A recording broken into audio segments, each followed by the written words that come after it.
saya Sabila Haki. Video kali ini yang saya buat akan membahas tentang persepsi. Video ini tertuju untuk mengumpulkan ujian tengah semester mata kuliah Human Relation. Apa sih persepsi itu?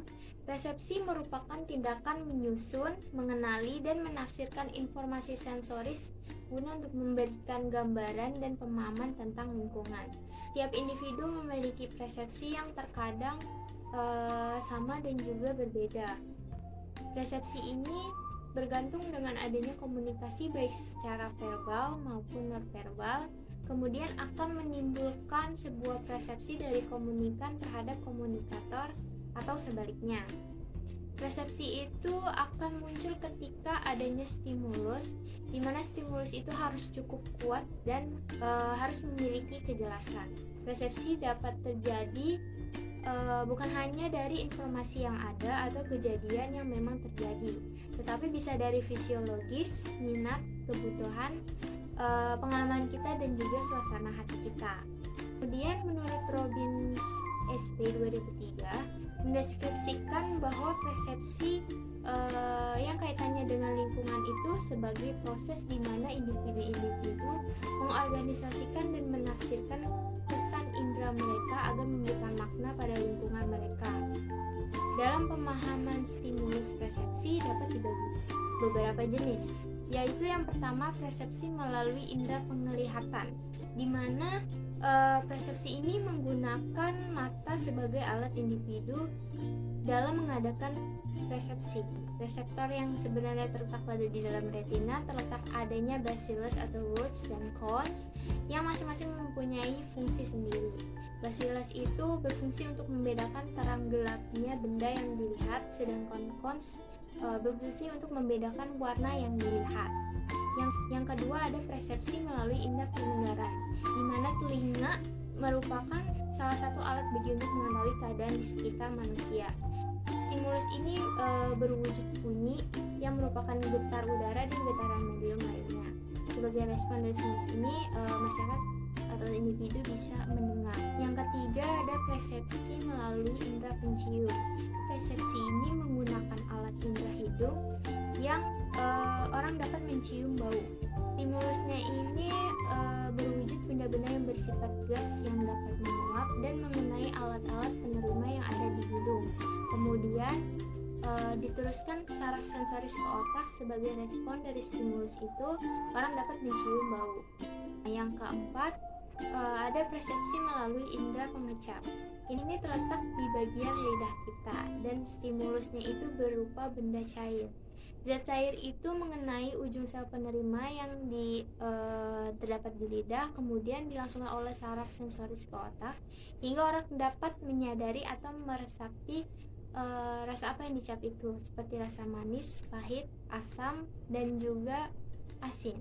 Terakhir ada persepsi melalui kulit.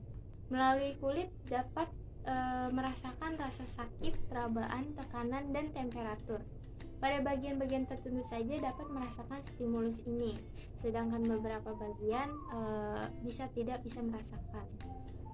Persepsi ini mempunyai dua macam.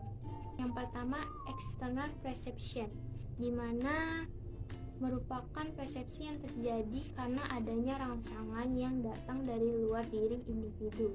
Yang kedua ada self perception, yang merupakan persepsi yang terjadi karena adanya rangsang yang berasal dari dalam individu. Proses terjadinya persepsi ini melalui 4 tahap. Yang pertama, proses kealaman atau proses fisik, di mana proses ini ditangkapnya suatu stimulus yang berupa objek oleh panca indera. Yang kedua ini proses fisiologis, yaitu proses diteruskannya stimulus atau objek yang telah diterima alat indera melalui syaraf-syaraf sensoris ke otak. Yang ketiga itu ada proses fisiologis, di mana proses dalam otak sehingga individu mengerti, menyadari, dan bisa menafsirkan objek tersebut. Yang keempat ada proses persepsi, di mana berupa tanggapan, gambaran, atau kesan dari seseorang. kita masuk ke contoh persepsi, misalnya seperti komunikasi antar pribadi, di mana saya misalnya suka warna ungu karena menurut saya warna ungu itu bagus dan indah, tetapi teman saya tidak suka karena warna ungu itu dijuluki sebagai warna untuk janda. Dari situ saya dan teman saya mempunyai persepsi yang berbeda, dan dia berkata seperti itu karena pengalaman dia sendiri dan orang lain yang memberikan informasi seperti itu. Nah, contoh yang lainnya seperti pada komunikasi organisasi, di mana manajemen perusahaan dan karyawannya sedang rapat tentang produk kosmetik baru yang akan dia keluarkan. Salah satu anggota mengatakan bahwa di Indonesia masyarakat ini membutuhkan sunscreen karena di sini sangat panas, tetapi munculnya terjadi perbedaan persepsi pada kandungan SPF sunscreen tersebut.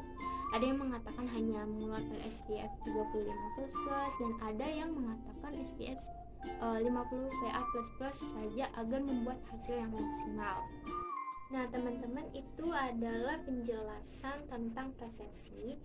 Semoga bermanfaat, dan kurang lebihnya mohon dimaafkan, ambil sisi positifnya, dan sampai jumpa. Dadah.